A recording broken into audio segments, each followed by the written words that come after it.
أعوذ بالله من الشيطان الرجيم بسم الله الرحمن الرحيم رب اشرح لي صدري ويسر لي أمري واحلل عقدة من لساني يفقهوا قولي ربي زدني علما وارزقني فهما. அல்ஹம்துலில்லா, இறைவனுடைய அருளால் நம்ம அல்குரானுடைய வசனங்களை அல்குரானுடைய ஜுசு வைஸ் நம்ம பிரித்து அதில் அல்லாஹ் சோஷியலாகவும் சைக்காலஜிக்கலாகவும் நமக்கு என்னெல்லாம் பாடங்கள் நடத்துகிறான் அப்படிங்கிறத பார்த்துட்டே வரோம். அந்த வகையில் இன்றைக்கி 8வது ஜுசு நமக்கு வந்திருக்கு அல்ஹம்துலில்லா. ஸோ 8வது ஜுசுவில் பார்த்திங்க அப்படின்னா சூரா அல் அன்ஆம் அதில் 111 சூரா அராஃபில் 87 வரைக்கும் நமக்கு ஆயத்துகள் இருக்குது. இப்போ ஜுசு 8ல் மனித மனதின் பிடிவாதம் ரொம்ப முக்கியம். நம்ம மனசில் இருக்கக்கூடிய ஒரு வகையான பிடிவாத குணம், நம்மளோட பிடிவாதம், நம்மளுடைய நம்பிக்கை, இப்போ சமூகத்தோட அநீதி, சமூகத்துக்கிட்ட நம்ம மோசமாக நடந்துக்கக்கூடிய நிலை, அதிகார அகங்காரம், எனக்கு அதிகாரம் இருக்குன்னு எனக்கு வரக்கூடிய அகங்காரம். அல்லாஹ் திரும்ப திரும்ப சில வார்த்தைகளை சொல்லிகிட்டே இருக்கான். ஏன்னா அதில் நமக்கு அவ்வளோ படிப்பினைகள் இருக்குது. நெறிமுறை வீழ்ச்சி, இந்த மாதிரியான ஆழமான சைக்காலஜிக்கல் அண்ட் சோஷியல் லெசன்ஸ் இந்த ஜுசுவில் நம்ம பார்க்க முடியும். இப்போது சைக்காலஜிக்கல் கருத்துக்கள், அதாவது உளவியல் ரீதியாக என்ன இறைவன் சொல்கிறான் அப்படின்னு பார்த்தீங்கன்னா காக்னிட்டிவ் ரிஜிடிட்டின்னு சொல்லுவாங்க.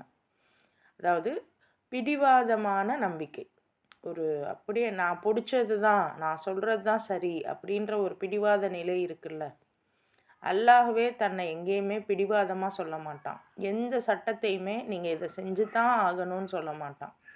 உங்களுடைய சூழலுக்கு தகுந்தாப்பில் உங்கள் மனதில் இறைவனை எதிர்க்கணும்னு நினப்பு இல்லாமல் நீங்கள் அதை மீறும்போது அல்லாஹ் உங்களை குற்றம் பிடிக்க மாட்டான் அப்படின்னு தான் எல்லா இடத்துலையும் சொல்லுவான். அப்போ அப்படிங்கிறப்போ அல்லாஹ்வே எந்த ஒரு இதுலேயுமே பிடிவாதமாக இல்லைங்கிறப்போ நாம் ஒரு விஷயத்தை பிடிச்சிட்டு அதில் அவ்வளோ பிடிவாதமாக இருக்கிறதுக்கு என்ன தகுதி இருக்குது? அப்போது நம்ம பிடிவாதமாக இருந்தாலும் சரி, அல்லது நம்மளை சார்ந்தவங்க பிடிவாதமாக இருந்தாலும் சரி, அது நம்ம மேலேயோ அல்லது நம்மளை சார்ந்தவங்க மேலேயோ தான் தப்பு. எந்த ஒரு விஷயத்துலையுமே நம்ம பிடிவாதமாக இருக்கக்கூடாது. அப்போ விஷயம் நம்ம குழந்தைக்கு நம்ம சொல்லி கொடுக்குறதே பிடிவாதம் பிடிக்கக்கூடாதுன்னு தான். அது இன்றைக்கி நம்ம என்ன நினச்சிட்ருக்கோம், என் பிள்ளை பிடிவாதம் பிடிக்குது, அழுகுது, அழுதா கேட்டதை கொடுத்துருவோம், பிடிவாதம் பிடிக்க விடக்கூடாது, அழுதா அதுக்கு உடம்பு சரியில்லாமல் போயிடும், இப்படிலாம் நினச்சி நம்ம பிடிவாதம் பிடிக்க பிடிக்க எல்லாமே செய்கிறோம். உங்கள் கையில் குழந்தையாக இருக்கிற வரைக்கும் உங்கள் குழந்தைக்கு எல்லாமே கிடைக்கும். ஆனால் என்றைக்குமே குழந்தையாகவே அது இருக்காது. அது வளர்ந்து பெரிய ஆளாகி சமூகத்துக்குள்ளே வரும். அங்கே இருந்துக்கிட்டு பிடிவாதம் பிடிச்சா அந்த குழந்தைக்கும் பாதிப்பு, அந்த குழந்தையால் மற்றவங்களுக்கும் பாதிப்பு. ஒரு நிம்மதி இருக்காது. பிடிவாதம் பிடிக்கக்கூடிய ஆட்களை நீங்கள் கூட வச்சுக்கிட்டு நிம்மதியாக இருக்க முடியுமா? அப்போது பிடிவாதம் அப்படிங்கிறது எவ்வளோ மோசமானது, அது எப்படிப்பட்டதாக இருக்குது அப்படிங்கிறத ரப்பு சொல்லியிருப்பான். இன்னும் பார்த்தீங்க அப்படின்னா 6வது அத்தியாயம் 111வது வசனத்தில் வானவர்களையே கூட்டிகிட்டு அவங்கக்கிட்ட காமிச்சாலும் கூட, எவ்வளோ சான்றுகளை முன்னாடி வச்சாலும் கூட அவங்க நம்ப மாட்டாங்க அப்படின்னு அல்லாஹ் சொல்கிறான். ஸோ உண்மை அதுதான். இதுக்கு கன்ஃபர்மேஷன் பயாஸ் அப்படின்னு சொல்லுவாங்க. கன்ஃபர்மேஷன் பயாஸ் அப்படின்னா ஒரு விஷயத்தை நம்ம முடிவு பண்ணிடுவோம், நான் முடிவு பண்ணது தான் உண்மை அப்படின்னு நானே நம்பிக்கிட்டு இருப்பேன். யார் எதை சொன்னாலும் கேட்க மாட்டேன், சொல்கிறத காதுலையே வாங்க மாட்டேன். ஸோ இந்த நிலை நம்ம எல்லார்கிட்டேயுமே இருக்குது. ஸோ விஷயம் என்ன அப்படின்னா, என்ன உண்மையோ, அகெயின் இந்த திருக்குறள் எனக்கு ரொம்ப பிடிக்கும். எப்பொருள் யார் யார் வாய் கேட்பினும் அப்பொருள் மெய்ப்பொருள் காண்பது அறிவு. குரான் கிளாஸில் ஏன் திருக்குறளை சொல்கிறீங்கன்னு கேட்காதீங்க. சில வார்த்தைகள் சரியாக இருக்கும்போது அந்த வார்த்தைகளை நான் காமிப்பேன், அவ்வளோதான். ஸோ யார் என்ன சொன்னாலுமே, உங்களுக்கு பிடிச்சவங்க சொன்னாலும் சரி, பிடிக்காதவங்க சொன்னாலும் சரி, நல்லா படித்தவங்க சொன்னாலும் சரி, படிக்காதவங்க ஒன்றும் தெரியாதவங்க சொன்னாலும் சரி, எதுவாக இருந்தாலும் அதனுடைய உண்மை நிலையை, அதனுடைய முக்கியத்துவத்தை நீங்கள் உணர்ந்து புரிஞ்சுக்கிறணும். ஸோ அதுக்கு முன்னாடியே உனக்கெல்லாம் ஒன்றும் தெரியாது, நீ சொல்கிறத நான் கேட்கணுமா, எனக்கு தெரியாததையா நீ சொல்ல போகிற, இந்த மாதிரியான ஒரு கன்ஃபர்மேஷன் பயாஸ் வந்து நம்ம மனதில் இருக்கக்கூடாது. ஸோ அப்போ எந்த அளவுக்கு நம்ம மனம் நிதானமாக இருக்கணும்னு யோசிச்சுக்கோங்க.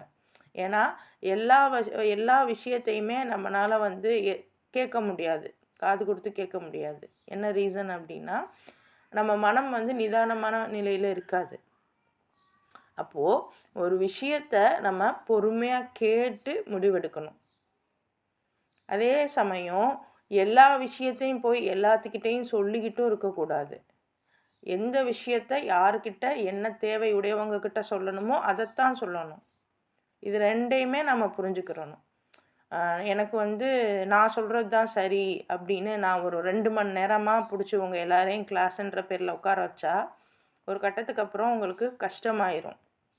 ஸோ அப்படி இல்லாமல் கரெக்டான முறையில் நம்ம வந்து டைமை யூட்டிலைஸ் பண்ணணும். ஸோ இந்த ஒரு விஷயம் இறைவன் வந்து ரொம்ப தெளிவாக சொல்கிறான். அதாவது நம்ம மார்க்க ரீதியாகவும் அரசியல் ரீதியாகவும் குடும்ப ரீதியாகவும் காலங்காலமாக நாங்கள் இப்படி தான், இதுதான் எங்களோட மரபு அப்படிங்கிற ஒரு நிலை தான் நம்ம வச்சுருக்கோமே ஒழிய அதில் என்ன சரி என்ன தப்புங்கிறத நம்ம பார்க்க மாட்டோம். இப்போ காலங்காலமாக இவங்க ஒரு செயல் செய்கிறாங்க, அதில் வந்து சிலது சரியாக இருக்கும். இப்போ எல்லாரையும் கூப்பிட்டு வச்சு விருந்து வைக்கிறாங்க, அது சரி. ஆனால் விருந்துங்கிற பேரில் கொஞ்சம் அல்லாவுக்கு மீறின அல்லாவுக்கு மாறான செயல்லாம் செய்கிறாங்க.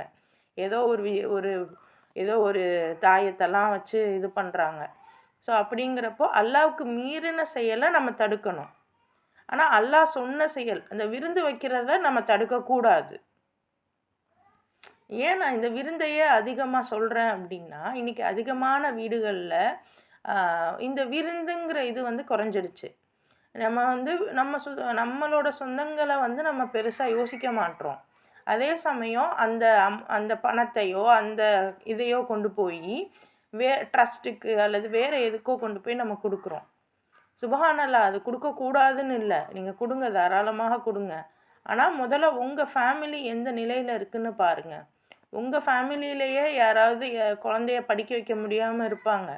உங்கள் ஃபேமிலியிலே அப்படியே உங்கள் ஃபேமிலியில் எல்லோரும் நல்ல முறையில் நல்ல நிலையில் இருந்தாலும் கூட நம்மளுடைய ஃபேமிலி மெம்பர்ஸை நாம் இணைக்க வேண்டியது நம்மளுடைய கடமை. அல்லாஹ் சொல்லியிருக்கான். ஸோ இந்த விஷயத்தை வந்து நம்ம என்ன தான் அவங்க டாக்ஸிசிட்டியாக இருந்தாலும் அந்த டாக்ஸிசிட்டியெல்லாம் மாற்றணும். அப்படி மாற்றினா தான் நமக்கு அங்கே வந்து ஒரு இது கிடைக்கும். வீட்டில் உள்ள டாக்ஸிசிட்டியவே நம்மளால் பொறுத்துக்க முடியலன்னா வெளியே போய் என்ன பண்ண முடியும் சொல்லுங்கள்? நம்ம குழந்தை வெளியே நம்மளை விட நம்ம குழந்தைய தான் வெளியே அனுப்புவோம் படிக்கிறதுக்கு, வேலைக்கு அப்படின்னு. அது வெளியே போகும். அது போகும்போது எதைத்தான் நம்புவோம்? எல்லாரையும் நம்ம வந்து நம்பாமையே இருக்கோம் அப்படின்னா யாரைத்தான் நம்புறது? ஸோ இந்த ஒரு விஷயத்தெல்லாம் ரொம்ப தெளிவாக ரப்பு சொல்லியிருப்பான். சூரா அனாம்லாம் வந்து ரொம்ப சூப்பராக இருக்கும். ஏர் ஆஃப்லாம் சான்ஸே இல்லை, எனக்கு ரொம்ப பிடிக்கும். ஏர் ஆஃப் சூரா நல்லா இருக்கும், நீங்கள் ஓதி பாருங்களேன், அவ்வளோ அருமையாக இருக்கும். 2வது கான்செப்ட் என்னன்னு பார்த்தீங்கன்னா, நம்மளுடைய அந்த பீஸ், நம்ம மனதில் இருக்கக்கூடிய அந்த அமைதி. ஸோ இந்த மன அமைதி அப்படிங்கிறது தான் தவக்குல். ஸோ அல்லாஹ் வந்து யாரை நேர்வழியில் நடத்தணும்னு நினைக்கிறானோ அவங்களுடைய நெஞ்சங்களை இஸ்லாமுக்காக விரிவாக்குவான் அப்படின்னு 125வது வசனத்தில் 6வது அத்தியாயத்தில் அல்லாஹ் பேசியிருப்பான். நான் ஏன் அல்லாஹ் பேசியிருப்பான்னு சொல்கிறேன்னா, குரானுடைய ஆயத்துகள் ஒன்றுமே அல்லாஹ்வுடைய வார்த்தைகள் தான். அவன் நம்மக்கிட்ட டைரெக்டாக பேசுகிறது தான். அந்த வார்த்தைகளை நபி ஸல்லல்லாஹு அலைஹி வஸல்லம் மூலமாக நமக்கு கொடுத்துருக்கான். ஸோ என்ன தான் வந்து நீங்கள் ஹதீஸுகளை எடுத்தாலும், ஹதீஸ் அப்படிங்கிறது நபியுடைய வாழ்க்கையை பார்த்த 3வது 4வது மனிதர்களுடைய வார்த்தைகள். அதையும் வந்து நம்ம டிரான்ஸ்லேஷனில் தான் பார்க்குறோம், ஒரிஜினல் வெர்ஷன் கிடையாது. ஆனால் அதே சமயம் குரான் பார்த்தீங்க அப்படின்னா ஒரு ரொம்ப என்ன சொல்கிறது, ஒரு சின்ன விஷயம் மீன்ஸ் கொஞ்சம் தான், ஒரே புத்தகம் தான், ஒரு 114 சாப்டர் தான், 30 ஜுசுவாக பிரித்து வச்சுருக்காங்க. ரொம்ப சின்னது கம்பேரிட்டிவ்லி பார்க்கும்போது.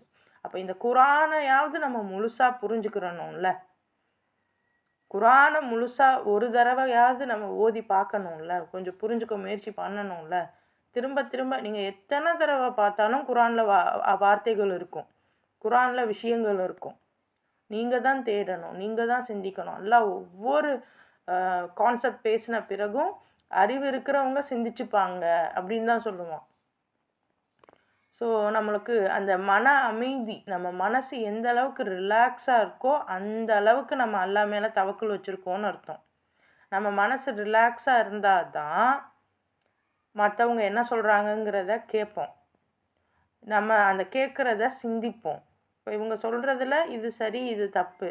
சரி, இந்த தப்பானதை வந்து நம்ம செய்ய தேவையில்லை, சரியானதை செஞ்சுப்போம் அப்படின்னு நம்ம பிரித்து பார்க்க தெரியணும். அதுதான் சொல்கிறேன். ஏன்னா எந்த பயான்லையுமே எல்லாருமே, இப்போ நானும் உட்பட நான் சொல்கிறது எல்லாமே எல்லாருக்கும் பொருந்திடுமானா பொருந்தாது. அப்போ யார் யாருக்கு பொருந்துதோ அவங்க எடுத்துக்கிறணும், பொருந்தாதவங்க விட்டுறணும். இதுதான் கான்செப்ட். ஸோ அதுக்கு என்ன வேணும்? முதல்ல என் மனசு நிதானமாக இருக்கணும். ஸோ நம்மளுடைய மைண்டை எந்த அளவுக்கு பீஸ்ஃபுல்லாக வச்சுருக்கோமோ அந்த அளவுக்கு நம்ம வந்து அல்லாஹ்வுடைய வழியில் அதிகம் பயணிக்க முடியும். ஸோ இதை வந்து ரப்பு வந்து சொல்லி கொடுக்குறான். இதுக்கு வந்து அக்செப்டன்ஸ் தெரப்பின்னு இருக்குது, ஒத்துக்கிறதுக்கு, அதாவது ஏற்றுக்கொள்வதன் தெரப்பி. ஏற்றுக்கொள்ளணும், எந்த ஒரு விஷயத்தையுமே ஏற்றுக்கொள்ளணும், நிதானமாக இருக்கணும். இது ரொம்ப முக்கியம். நிதானம், ரொம்ப நிதானமாக இருக்கணும். அடுத்து அகங்காரம். இந்த அகங்காரம் அப்புறம் நம்மளோட ஈகோ, இந்த சைக்காலஜியை பற்றி ரப்பு பேசுவோம். இதுவுமே திரும்ப வருது தான். ஸோ அகங்காரம், இப்ளீஸ் என்ன பிரச்சனை? இப்ளீஸ்க்கு அவனை விட நான் சிறந்தவன், இந்த ஒரு விஷயந்தான் அவனை ரொம்ப தாழ்த்துச்சு. ஆனால் உண்மையிலேயே இப்ளீஸ்க்கு கெப்பாசிட்டி இருந்துச்சா? இருந்தாலும் கூட, என்ன தான் கெப்பாசிட்டி இருந்தாலும், எபிலிட்டிஸ் இருந்தாலும், அந்த நினப்பு ஒன்று வந்துச்சுல்ல, அவனை விட நான் பெருசுன்னு. ஏன்னா திரும்ப சொல்கிறேன், அல்லாஹ்வுடைய படைப்புகள் எல்லாருமே சமம்தான். அவங்க செய்யக்கூடிய எல்லா வேலையுமே சமம்தான். குர்ஆன் சொல்லி கொடுக்குறதும் சமம்தான், காய்கறி விற்கிறதும் சமம்தான், ட்ரெஸ்ஸு தைச்சி தரதும் சமம்தான். எப்போ சமமாகும், எப்போ வந்து மேலும் கீழுமா ஆகும் அப்படின்னா, குர்ஆன் சொல்லித்தரேன் ஆனால் நான் நீதமாக நடந்துக்கிறல, அப்போ நான் டவுன் ஆவேன். நான் வெறும் காய்கறி தான் விற்கிறேன் ஆனால் நான் நீதமாக நடந்துக்கிறேன், அப்போ நான் அப்பாவேன், அதாவது உயருவேன். எந்த செயல் மிஞ்சி அவ்வளவு, ஏன் ரோடு சுத்தம் பண்ணுறாங்கல்ல, சாக்கடை அள்ளுறாங்கல்ல, அவங்க கூட ஒரே லெவல் தான், யாரும் யாருக்கும் குறைஞ்சவங்க இல்லை. இப்போ எப்படி சொல்கிறது, குர்ஆனாவது நான் ஒரு இடத்துல சும்மா உட்காந்துருந்துட்டு எல்லோரும் உட்காந்துருந்து அதை கேட்குறோம், நம்ம அந்தளவுக்கு எஃபர்ட் போடலை. இதனால் யாருக்கு என்ன நன்மைன்னா, நமக்கு மட்டும்தான் நன்மை, நம்ம மனசு நிதானமாகுது அதெல்லாம். ஆனால் ஒரு குப்பை அள்ளுறவங்களுக்கு அவங்க நீட்டாக அந்த ரோடை வச்சுக்கிறது எவ்வளோ பெனிஃபிட்டாக இருக்கும். மக்கள்லாம் வந்து நிம்மதியாக ரோட்டில் போவாங்க வருவாங்க, எந்த ஒரு காய்ச்சல் எதுவுமே வராது குழந்தைங்களுக்கு, நல்லா அந்த க்ளீனான ஏரியா. அப்போது கம்பேரேட்டிவ்லி நான் என்ன யோசிக்கணும்னா, என்னை விட அவர் பெரியவராக இருக்கார், அவர் நிறைய நல்ல செயல் செய்கிறாரு, அப்படி யோசிக்கக்கூடியவர்களாக நம்ம மாறணும். அதுக்குன்னு வந்து குர்ஆன் ஓதுறது வந்து அவ்வளோ கம்மியான இது கிடையாது, அதுவும் நல்ல செயல் தான். ஆனால் நம்மளை மட்டும் பார்க்குற விஷயத்தை விட மற்றவங்களுக்காக செய்கிற விஷயம் வந்து ரொம்ப பெருசு. ஸோ அப்படி தான் நம்ம பார்க்கணும். நம்ம வேலையை விட நம்மளை விட எல்லாரையுமே பெரிய இடத்துல வச்சு பார்க்கணும். அப்படி பார்க்கும்போது நம்மளும் பெரிய இடத்துக்கு போவோம். நான் மட்டும்தான் பெருசு, மற்றவங்கெல்லாம் வந்து கம்மி தான் அப்படிங்கிற அந்த எண்ணம் நம்மளை வந்து அகங்காரத்துக்கு கொண்டு போயிடும். நம்ம ஆட்டோக்காரர்கிட்ட எப்படி பேசுகிறோம், குப்பாளுறவங்கக்கிட்ட எப்படி பேசுகிறோம், பிச்சைக்காரவங்கள்ட்ட எப்படி பேசுகிறோம், அதுக்குன்னு அஸ்தஃபிருல்லாஹ் பிச்சைக்காரங்களை எல்லாம் நான் இந்த கேட்டகரியில் கொண்டு வர மாட்டேன், அதுவும் தப்பு தான். இருக்கிறதுலே ரொம்ப மோசமானது என்னென்னா பிச்சைக்காரவங்க தான். ஏன்னா மற்றவங்கெல்லாம் உழைக்கிறாங்க, நல்லா பாருங்களேன், உழைக்கக்கூடிய ஆட்களுக்கு ஒரு 10 ரூபா 20 ரூபா கொடுக்க மாட்டாங்க. அந்த குப்பை அள்ளுறவங்களுக்கெலாம் சிலர் வந்து வீக்லி ஏதாவது அமௌண்ட் தருவீங்க, சிலர் வந்து ஏதாவது உங்களால் முடிஞ்சது தருவீங்க. ஆனால் சிலர் என்ன பண்ணுவாங்கன்னா, அவங்களுக்கெலாம் 10 பைசா தர மாட்டாங்க. இன்ஃபேக்ட் காய்கறிக்காரவங்கள்ட்ட கூட அவ்வளோ பேரம் பேசி வாங்குவாங்க. ஆனால் சும்மா உழைக்காத பிச்சைக்காரவங்களுக்கு அவ்வளோ காசு தானம் தர்மம் வாரி வழங்குவாங்க. ஏன்னா அவங்களுக்கு அந்த பணத்தோட அருமை தெரியாது. அவங்க உழைச்சதில்லை, உழைக்கிறதுக்கு எவ்வளோ கஷ்டப்படணும்னு தெரியாது. பெண்களான நம்ம நிஜமாக சொல்கிறேன், நம்மெல்லாம் உழைக்காததுனால, பணத்தோட அருமை தெரியாததுனால நிறைய பேரை வந்து நம்ம உதாசீனப்படுத்துகிறோம். ஆனால் உழைப்போட அருமை கண்டிப்பாக ஒவ்வொருத்தருக்கும் தெரியணும். உங்களுக்கு தெரிஞ்சாதான் உங்கள் குழந்தைங்களுக்கு நீங்கள் கற்றுத்தருவீங்க. அத்தா படுற கஷ்டமா, அத்தா கஷ்டப்பட்டு உன்னை படிக்க வைக்கிறாங்க, நீ இப்படிலாம் இருக்கலாமா அப்படின்னு உங்களால் கேட்க முடியும். நமக்கே அந்த கஷ்டம் புரியலை, நமக்கே பொருளாதாரத்தோட வலிவருத்தம் தெரியலைன்னா பிள்ளைக்கும் தெரியாது. பிள்ளைக்கு தெரியலன்னா நாளைக்கு அந்த பிள்ளைக்கு தான் கஷ்டம் வளர்ந்து வரும்போது. ஸோ இந்த இடத்துல வந்து நம்மளுடைய அகங்காரம், ஸோ இப்லீஸ் எப்படி வந்து சுப்பீரியாரிட்டி காம்ப்ளெக்ஸால் வீழ்ச்சி அடைந்தானோ அந்த மாதிரி நம்மளுடைய அந்த நிலையை வச்சு நம்ம வந்து சுப்பீரியராக நம்மளை நாம் நினச்சிக்க கூடாது. ஸோ இது வந்து ரப்பு வந்து சொல்லித்தரான். நம்மளுடைய சமூக நிலை, நமக்கு இருக்கக்கூடிய கல்வி நிலை, செல்வம், குழந்தைகள், நம்மளுடைய அந்த பட்டம், இப்படி எதை வச்சும் நம்ம வந்து ஈகோவாக அதாவது நான் தான் பெருசுங்கிற எண்ணத்தோட நான் இருக்கவே கூடாது. அதே மாதிரி அடுத்து வந்து நம்மளுடைய பயம் எப்படி வந்து நம்பிக்கையாக மாறணும். அதாவது எல்லாரும் சொல்லுவாங்க, அல்லாவுக்கு பயந்து நட, அல்லாவுக்கு பயந்து நட. அது என்ன பயம் அப்படின்னு பார்த்தீங்கன்னா, எக்ஸ்கியூஸ் மீ,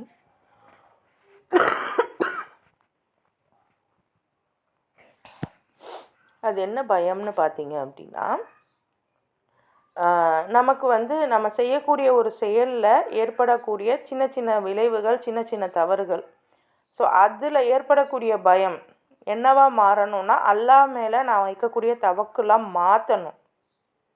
அல்லாவுக்கு பயப்படணுங்கிறது விஷயம் இல்லை, அல்லாஹ் எனக்கு கொடுத்த அந்த வேலையை நான் சரியாக செய்யணுங்கிற அந்த பொறுப்புணர்வு தான் முக்கியம்.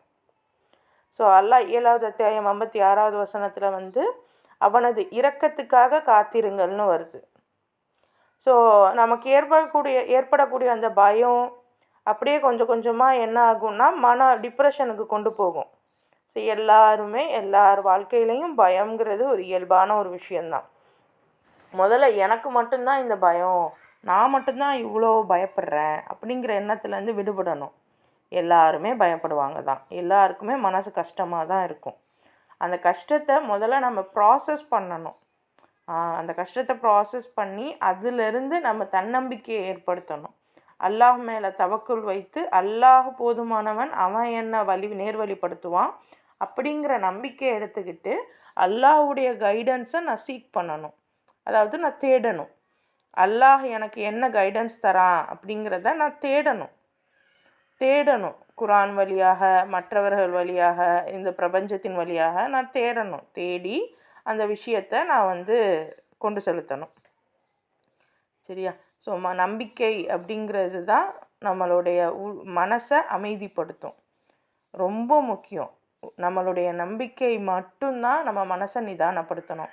நம்பிக்கை இல்லாமல் இருந்தோம்னா நம்ம மனசு என்றைக்குமே நிம்மதியாக இருக்காது. இப்போ நம்பிக்கைங்கிறதோட முக்கியத்துவத்தை நீங்கள் புரிஞ்சுக்கோங்க. நம்ம ஈஸியாக சொல்லலாம், நான் யாரையும் நம்ப மாட்டேன், இந்த உலகத்தில் யாருமே சரியில்லை.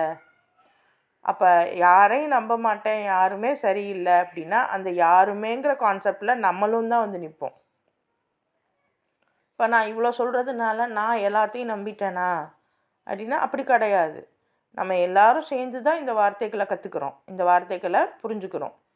அப்போது எந்த இடத்துல நம்ம நம்பிக்கையோடு இருக்கோமோ அந்த இடத்துல நம்ம வந்து தோற்க மாட்டோம். இன்ஃபேக்ட் நம்ம நம்பிக்கையோடு இருந்தும் நம்மளை வந்து முதுகில் குத்துறாங்க அப்படின்னா அந்த இடத்துல தோற்று போகிறது நம்ம கிடையாது, அவங்க தான். ஸோ அதே சமயம் நாம் யாருடைய நம்பிக்கையாவது உடைச்சோன்னா தோற்று போகிறது அவங்க இல்லை, நாம் தான். அதுவும் இருக்குல்ல, நம்மளை மட்டுமே எல்லோரும் காயப்படுத்த மாட்டாங்க, நம்மளும் தான் எல்லாரையும் காயப்படுத்திக்கிட்டு இருக்கோம். அதை ஃபஸ்ட்டு நம்ம ஒத்துக்கிட்டு தான் ஆகணும். சரி, ஸோ இது வரைக்கும் சைக்காலஜிக்கலாக நம்ம பார்த்தோம். இப்போ சோஷியாலஜிக்கலாக பார்க்கும்போது சோஷியல் கரப்ஷனை பற்றி ரொம்ப அழகாக அல்லாஹ் சொல்லுவான். ஷுவைப் நபி வந்து தன்னுடைய கூட்டத்துக்கிட்ட வந்து சொல்லியிருப்பாங்க 7வது அத்தியாயம் 85வது வசனத்தில், அளவிலும் எடையிலும் மோசடி செய்யாதீர்கள் அப்படின்னு. ரொம்ப முக்கியம். அளவில் எடையில் மோசடி செய்யாதீங்க. அப்போ இன்றைக்கி வந்து ரொம்ப சாதாரணமாக நம்ம வந்து சின்ன சின்ன விஷயத்தை தான் நம்ம பார்ப்போம். அதாவது ஒரு காய்கறிக்காரவர் வந்து ஒரு 1 கிலோ தக்காளிக்கு 3/4 கிலோ போட்டார். இல்லை நம்ம வந்து 1 கிலோ தக்காளிக்கு 1.25 கிலோ வாங்கிக்கிட்டோம். இது மட்டும் அளவு நிறுவை கிடையாது. இதுவும் தப்பு தான், இதுவும் செய்யக்கூடாது தான். ஆனால் நீங்கள் சோஷியலாக கொஞ்சம் யோசிங்க. இன்றைக்கி இந்தியன் மணி ஒரு அமௌண்ட்டு, அமெரிக்கன் டாலர் ஒரு அமௌண்ட்டு, ஒவ்வொரு நாட்டுடைய டாலர்ஸும் ஏன் ஒரு அமௌண்ட்டாக இருக்குது? இவங்களோட இந்த ரூபா மினிமம் இப்போ எனக்கு தெரிஞ்சு அமெரிக்கன் டாலர் 100க்கு அபவ் வந்திருக்கும்னு நினைக்கிறேன் இந்தியன் அமௌண்ட்டுக்கு. அப்போது எப்படி அவங்களுக்கு மட்டும் $1 அப்படிங்கிறது எனக்கு எப்படி 100 ரூபா ஆகுது? இது என்ன மாதிரியான கான்செப்ட்? இதெல்லாம் நம்ம யோசிச்சே பார்த்ததில்ல. யாருமே இதை பற்றி சொல்லவும் மாட்டாங்க. அதே சமயம் இப்போது எனக்கு இப்போ இங்கேருந்து நான் பார்க்குறதுனால எனக்கு தெரிகிறது என்னென்னா, மேபி ஒவ்வொரு நாளைக்கு வந்து மாறும். அதாவது ஒரு நாளைக்கு இப்போ துபாயிலேருந்து அமௌண்ட்டு வந்து ஒரு நாளைக்கு 24 ரூபா ஆகுது, 24.50 பைசா ஆகுது, 25 ரூபா ஆகுது, இந்த மாதிரிலாம் ஆகுது. எப்படி ஒரே நாளில் ஏறுது இறங்குது? இதெல்லாம் அளவு தானே, இதிலெல்லாம் மோசடி இல்லையா? அப்போ எப்படி ஏறுது இறங்குது? அதுக்கு அவங்க பதில்கள் சொல்லுவாங்க. அதுக்கு பெரிய ப்ராசஸ் இருக்குது. ஆனால் கொஞ்சம் சிந்திக்கிறவங்களுக்கு விஷயம் புரியும். நான் இதை பற்றியே பெருசாக சொல்லலாம், டைம் இல்லைங்கிறதுனால உங்களை சிந்திங்கன்னு போடுறேன். இந்த உலகத்துடைய நிதிநிலை, உலகத்துடைய ஃபினான்ஷியல் செக்டாரை பற்றி கொஞ்சம் யோசிங்க. ஏன்னா நம்ம ஃபினான்ஷியல் செக்டாரையே நம்ம யோசிக்க மாட்டோமே, அப்புறம் எப்படி உலகத்தோடதை யோசிக்கிறது? ஆனால் அல்லாஹ் குரானில் சொல்கிறான் அப்படின்னா அதை சிந்திக்கக்கூடிய மனப்பக்குவம் நமக்கு வேணும். அப்போ உலகத்தில் எப்படி அளவுகளை மோசடி செய்கிறாங்க? இன்ஃபேக்ட் இப்போ இங்கேருந்து பணம் அனுப்பணுன்னாலும் டேக்ஸுன்னு ஒரு சைடு பிடிச்சிக்கிறாங்க. அது இல்லாமல் யூஸ்வலாக இப்போ 24 ரூபா அப்படின்னு சொன்னாலும் கூட அனுப்புறதுக்கு அவங்க ஒரு திரஹமை வந்து 23 ரூபா அப்படின்னு தான் எடுப்பாங்க. கேட்டால் சர்வீஸ் சார்ஜ். அப்போது யாருக்கு லாபம் போகுது? சாதாரண மக்களுக்கு என்ன ஆகுது? இதெல்லாம் நம்ம எதுவுமே புரிஞ்சுக்க மாட்டோம். ஆக மொத்தம் வீட்டுக்காரரையோ மகனையோ வெளிநாட்டுக்கு அனுப்புறதுல தான் குறியாக இருப்போமே ஒழிய அங்கே உள்ள பிரச்சனை என்னங்கிறது புரியாது. இது பத்தாதுன்னு நீங்கள் இன்வெஸ்ட் பண்ணுங்கன்னு வேறு அவ்வளோ ஃப்ராடு. சுபஹானல்லாஹ், இன்றைக்கெல்லாம் ஃப்ராடுத்தனத்தின் உச்சத்தில் இருக்கோம். நம்ம யாருமே வந்து உழைக்கிறவங்களுக்கு காசு தர மாட்டீங்க. எல்லாரும் என்ன பண்ணுறீங்க அப்படின்னா, யார் உழைக்காமல் இருக்காங்களோ அவங்களுக்கு கொடுக்குறீங்க, யார் உங்கள் ஆசையை தூண்டுறாங்களோ அவங்களுக்கு கொடுக்குறீங்க. ஆனால் உண்மையாக உழைக்கிறவங்களுக்கு 10 பைசா தர மாட்டோம். அதுதான் அல்லாஹ் சொல்கிறான், அளவையில் நீங்கள் வந்து குறைக்காதீங்க, எடையில் நீங்கள் குறைக்காதீங்க. ஸோ இது ரொம்ப முக்கியம். வணிக சூழலை தெரிஞ்சுக்கிறணும், சேவைகளுடைய பொருளாதாரத்தை தெரிஞ்சுக்கிறணும். ஒரு சர்வீஸ் சார்ஜ்னால் என்ன? ஒருத்தவங்க உங்களுக்கு தெரியுமா? நீங்கள் பேசுகிறத கேட்குறது கூட இன்றைக்கி சர்வீஸ் ஆகிடுச்சு. அந்த அளவுக்கு இன்றைக்கி இருக்குது உலகம். அப்போ அந்த சர்வீஸுக்கு நம்ம நினச்சிட்ருக்கோம், நான் பேசுகிறத கேட்க யாருமே இல்லை. எப்படி இருப்பாங்க? அவங்கவுங்களுக்கு 1008 பிரச்சனை இருக்குது. நீங்கள் பேசுகிறத எப்படி கேட்பாங்க? நீங்கள் பேசிட்டீங்க அப்படின்னா கேட்குறவங்களுக்கு அதுவே பெரிய தலைவலியாக இருக்கும். உங்களுக்கும் அப்படி தான். மற்றவங்க உங்ககிட்ட புலம்புறாங்கன்னா அதுவே உங்களுக்கு பெரிய தலைவலியாக இருக்கும். ஸோ அப்போ நான் பேசுகிறத கேட்டு எனக்கு தீர்வு தராங்களே அப்படின்ற அவங்க சர்வீஸை நான் மதிக்கணும். ஸோ எனக்கு வந்து எனக்கான விஷயத்தை அவங்க செஞ்சு தராங்களே அவங்க சர்வீஸை நான் மதிக்கணும். இன்றைக்கி எத்தனையோ பேர் வந்து அசால்ட்டாக வீட்டு வேலையை வாங்கிக்கிறாங்க. அதாவது பக்கத்து வீட்டுக்காரவங்க அந்த மாதிரி கொஞ்சம் இல்லாதவங்க அந்த மாதிரினா இருந்தால் கொஞ்சம் எனக்கு இது ஹெல்ப் பண்ணு, இது பண்ண, அது பண்ணுன்னு வேலை வாங்கிக்கிறாங்க. ஆனால் அது ஒரு சர்வீஸ். இன்றைக்கெல்லாம் நம்ம பிள்ளைங்க அது பற்றின அவேர்னஸ்லாம் இல்லாமல் சுற்றுறாங்க. அதாவது ஒரு பெரிய படிப்பு படித்து அது சம்மந்தமான வேலை செய்கிறது மட்டும்தான் இந்த உலகத்தில் பெரிய அந்தஸ்துன்னு கிடையாது. நீங்கள் சாதாரண விஷயத்தை கூட பொறுப்பெடுத்து நீங்கள் செஞ்சீங்கன்னா அதை நீங்கள் சர்வீஸாக கன்வெர்ட் பண்ணி சார்ஜ் பண்ணலாம். ஒரு புள்ள வீட்டை ரொம்ப அழகாக நேர்த்தியாக சுத்தமாக வைக்கும் அப்படின்னா அதே புள்ள அதையே அந்த பிள்ளையோட கரியராக எடுத்து நல்லபடியாக பண்ணலாம். ஒரு வீட்டில் நார்மலாக அந்த வீட்டை சரியாக சுத்தம் பண்ணி வைக்கிறதுக்கு இவ்வளோ அமௌண்ட்டு, இது சார்ஜபிள் அப்படின்னு சொல்லிட்டு தைரியமாக ஒரு சர்வீஸாக பண்ணலாம். அந்த மாதிரி சர்வீஸ் பண்ணுறவங்களுக்கு சரியான முறையில் பணம் பண்ணுறதுக்கு நம்ம தயாராக இருக்கணும். அவங்கள சரியாக நடத்துறதுக்கு நம்ம தயாராக இருக்கணும். வேலைக்காரவங்க அப்படின்னா வேலைக்காரவங்க மாதிரி தான் நடக்கணும். இல்லைன்னா சும்மா பக்கத்து வீட்டுக்கார புள்ள எனக்கு ஹெல்ப் பண்ணணுன்னு பார்த்தா நீ என்னம்மா காசு கேட்குற, இந்த மாதிரியெல்லாம் நம்ம இருக்கக்கூடாது. ஒருத்தவங்க நமக்கு ஒன்று செய்கிறாங்கன்னா அவங்களுக்கு பதிலுக்கு நம்ம கண்டிப்பாக செய்யணும். அப்படி செய்யணுங்கிறதுல இன்றைக்கி வந்து ஒரு ப்ராப்பரான மெஷர்மெண்ட்டாக பணம் தான் இருக்குது. ஸோ கரெக்டான முறையில் நம்ம பணத்தை அவங்களுக்கு கொடுக்கணும். அதுவும் வந்து சும்மா ஏதோ நம்ம வந்து தானம் பண்ணுற மாதிரி கொடுக்கக்கூடாது. அவங்க செஞ்சதுக்கான சர்வீஸ் சார்ஜ் அது, அப்படி யோசித்து கொடுக்கணும். ஸோ இந்த மாதிரி பொருளாதாரத்தில் நமக்கு மிகப்பெரிய தெளிவு தேவை. பொருளாதாரத்துடைய ஞானம், பொருளாதாரத்துடைய தெளிவு நம்ம பெண்கள் ஒவ்வொருத்தருக்கும் தேவை. நம்ம வந்து அதிகமாக அடிபடுற விஷயம் வந்து இந்த பொருளாதாரம் தான். சரியான முறையில் இந்த பொருளாதாரத்தை பயன்படுத்தவே மாட்டோம். எல்லாரையும் தான் சொல்கிறேன், என்னையும் சேர்த்து தான் சொல்கிறேன்.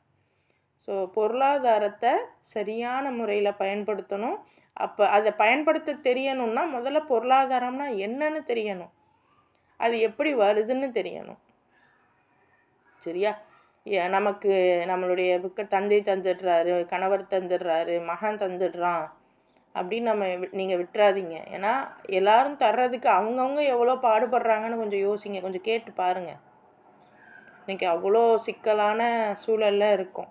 இன்கேஸ் உங்களுக்கு நிறைய வருமானம் வருது, நீங்கள் இன்வெஸ்ட் பண்ணி வருது அப்படின்னா அல்ஹம்துலில்லாஹ், அதை கொண்டு நீங்கள் சர்வீஸ் பண்ணுறவங்களுக்கு, மற்றவங்களுக்கு சரியான முறையில் நல்ல முறையில் உங்களோட மனசு போல் நீங்கள் கொடுங்க. உங்ககிட்ட வர அந்த சின்ன சின்ன ஆட்கள்கிட்ட நல்லபடியாக பேசி நல்லபடியாக கொடுங்க. அவங்கக்கிட்ட வந்து கணக்கு பார்க்காதீங்க. இன்றைக்கி நம்ம வந்து பெரிய பெரிய இடங்களுக்கு போவோம், அங்கெல்லாம் கணக்கு பார்க்க மாட்டோம். ஆனால் சின்ன சின்ன ஆட்கள்கிட்ட தான் கணக்கு பார்க்குறோம். அதான் பெரிய பெரிய இன்டர்நேஷ்னல் லெவல் கரன்சி சிஸ்டத்தையே நம்ம பார்க்கல, அதை பற்றி சிந்தித்ததே கிடையாது. நான் சொன்னதே உங்களுக்கு நிறைய பேருக்கு புரிஞ்சிருக்காது. அப்படிங்கிறப்போ சின்ன சின்ன விஷயத்துலலாம் நம்ம ரொம்ப ஸ்ட்ரிக்டாக பார்ப்போம். சிந்திங்கம்மா, சிந்திங்க. சரியா? செகண்டு, அதிகாரத்தின் அகங்காரம். இது ரொம்ப முக்கியம். அல்லாஹ் 75, 76 7வது அத்தியாயத்தில் பேசுகிறான்.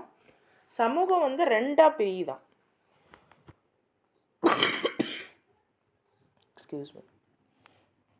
அதில் ஒன்று அதிகாரமுடையவர்கள், இன்னொன்று ஒடுக்கப்பட்டவர்கள். ஸோ இப்போவே நம்ம பார்க்குறோம்ல, ஆண்ட பரம்பரை அடிமை பரம்பரைன்னு சொல்லிக்கிட்டு இருக்காங்கல்ல. ஸோ விஷயம் என்ன அப்படின்னா, நம்ம வந்து ஒரு பேலன்ஸாக இருக்கணும். ரொம்ப அதிகாரத்தன்மையோடையும் இருக்கக்கூடாது, ரொம்ப கூலக்கும்பிடு போட்டும் குனிஞ்சு போயும் இருக்கக்கூடாது.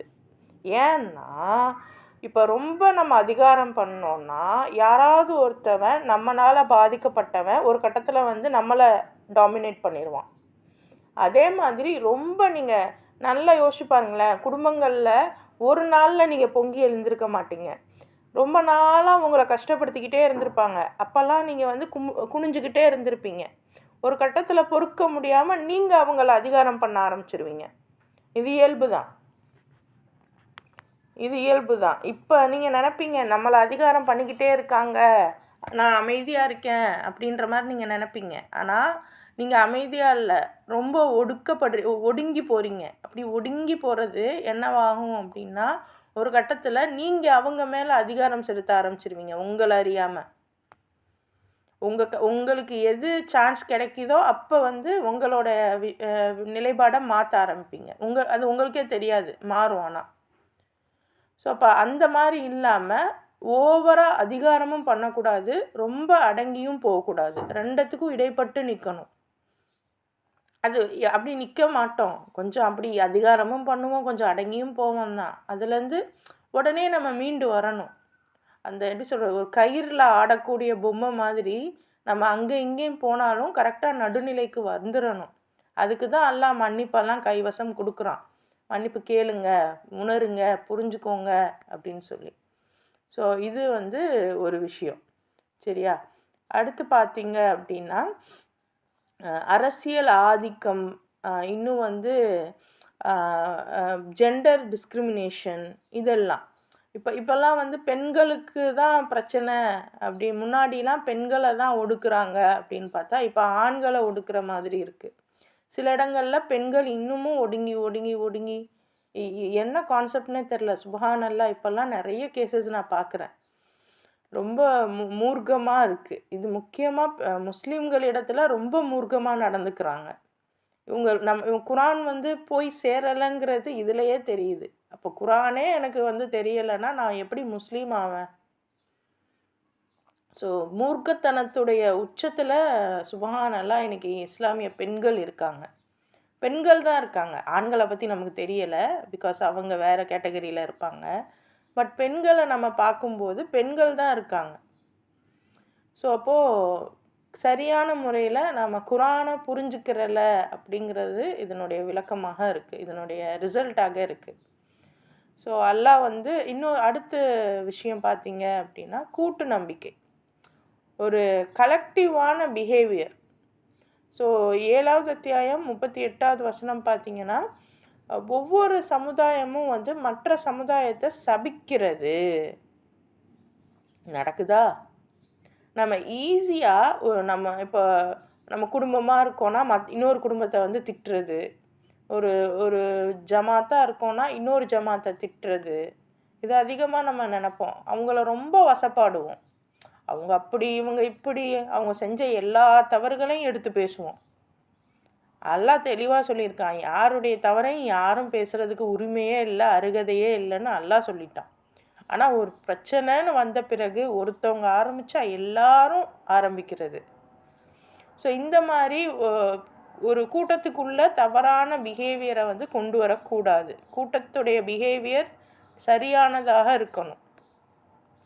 அதே மாதிரி சிந்திக்காமல் எல்லாரும் என்ன சொல்கிறாங்களோ அதைத்தான் நானும் சொல்லுவேன் செய்வேன்னு நம்ம எதையும் செய்யக்கூடாது. நாம் சிந்திக்கணும். அடுத்து சிவிலைசேஷனல் டிக்ளைன் பேட்டர்ன், அதாவது நாகரிக வளர்ச்சி, அது நாகரிக வீழ்ச்சி.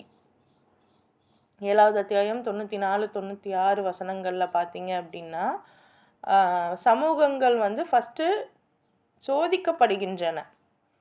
எல்லா சமூகங்களுக்கும் டெஸ்ட் இருக்குது.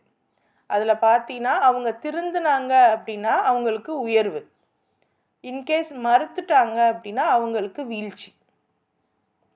ஸோ அல்லாஹ்வுடைய எல்லா டெஸ்ட்டுலையுமே நமக்கும் அதே தான், நமக்கு எல்லாமே டெஸ்ட்டு தான். அதை திருந்தி அதை நம்ம சரி பண்ணோம் அப்படின்னா நமக்கு உயர்வு, இல்லையா? இதுதான். சரியா? ஒரு 5 minutesயா? Okay okay.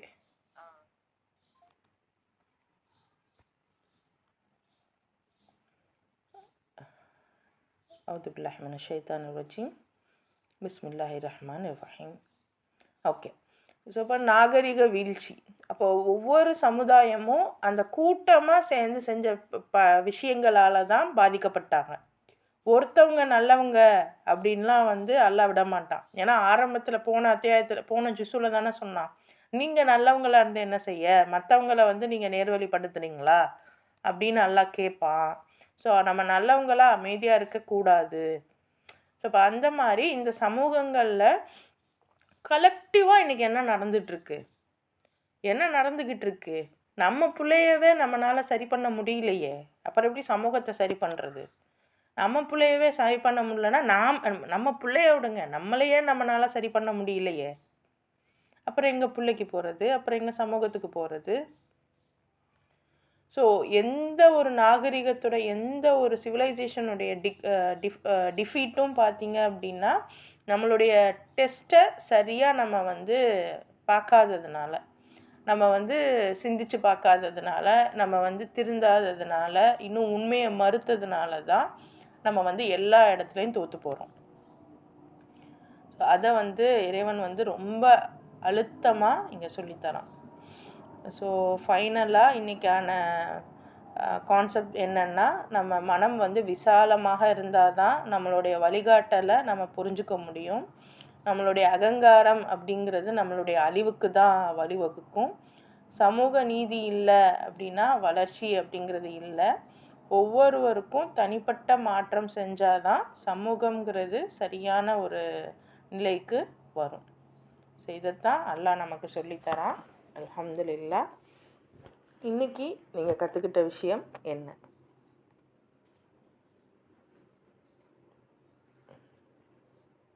ஃபேக்ட்ஸ் பார்த்தீங்கன்னா காக்னிட்டிவ் ரிஜிடிட்டின்னு சொல்லியிருந்தீங்க.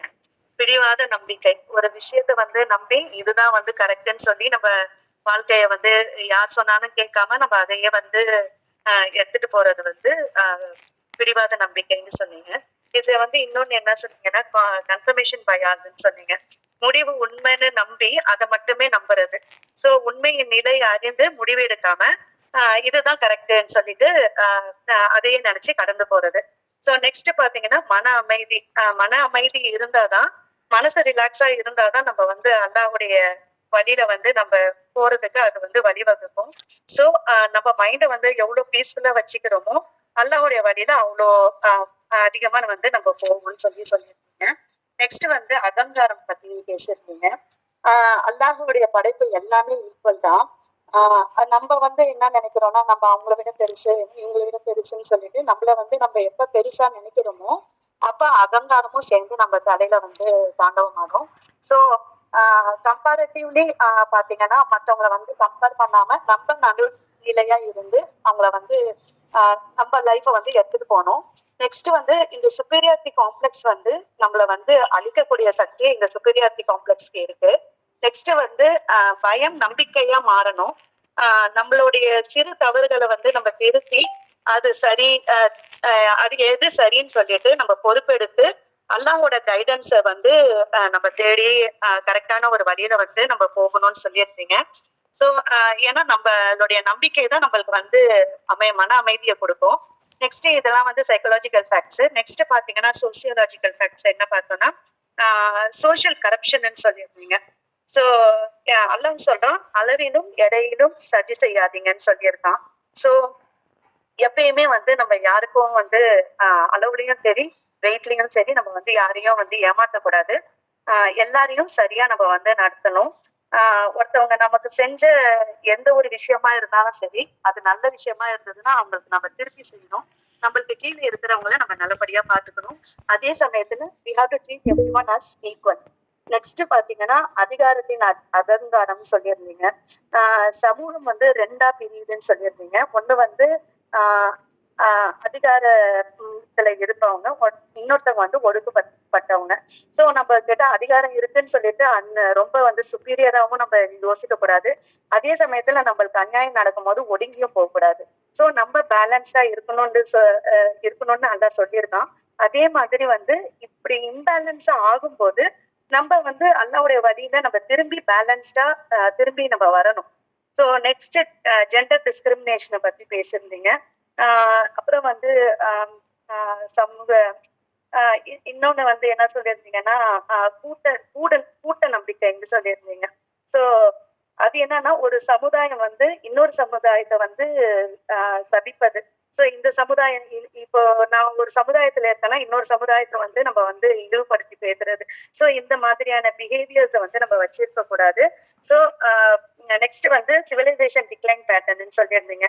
எல்லா சொசைட்டிக்குமே ஒரு டெஸ்ட்ன்றது இருக்கு. அந்த டெஸ்ட்டை வந்து சரியா செஞ்சு நம்ம வந்து அல்லாவுடைய வழியில வந்து போகணும். அதே மாதிரி அந்த சொசைட்டி ஒரு தப்பு செய்யுதுன்னா நம்மளால முடிஞ்ச அளவுக்கு எது சரின்னு பார்த்து அவங்கள வந்து அந்த சரிக்காக நம்ம வந்து போராடணும்னு சொல்லியிருக்கீங்க. அதே மாதிரி நம்மளுடைய மனசை வந்து விசாலப்படுத்தணும். சமூக நீதியை வந்து ஆஹ் வளர்ச்சி வளர்ச்சிக்கு வந்து அடையாளமா இருக்கும்னு சொல்லியிருக்கீங்க சிஸ்டர். அல்ஹம்துலில்லாஹ், ஜஸாக்கல்லாஹு ஹைர். அல்ஹம்துலில்லா. ஓகே, அல்ஹம்துலில்லாமா, சூப்பர், குட். அல்ஹம்துலில்லா. இன்ஷா அல்லாஹ் இதே மாதிரி நாளைக்கு அடுத்த ஜுசுவை நம்ம பார்க்கலாம், சரியா? நிறைய சகோதரிகள் வரீங்க, அல்ஹம்துலில்லா. மற்ற சகோதரிகளையும் இணைத்து கூட்டிகிட்டு வாங்க, அல்ஹம்துலில்லா. இன்ஷா அல்லாஹ் நம்ம நாளைக்கு சந்திக்கலாம், சரியா? அஸ்ஸலாமு அலைக்கும் வரஹ்மத்துல்லாஹி வபரகாத்துஹு. அல்லாஹும்ம தகப்பல் மின்னா இன்னக அன்த ஸமீஉல் அலீம் வ தூப் அலைனா இன்னக அன்தத் தவ்வாபுர் ரஹீம். சுப்ஹானக்கல்லாஹும்ம வ பிஹம்திக அஷ்ஹது அல்லா இலாஹா இல்லா அன்த அஸ்தக்ஃபிருக வ அத்தூபு இலைக். இன்ஷா அல்லாஹ் நம்ம நாளைக்கு சந்திக்கலாம்.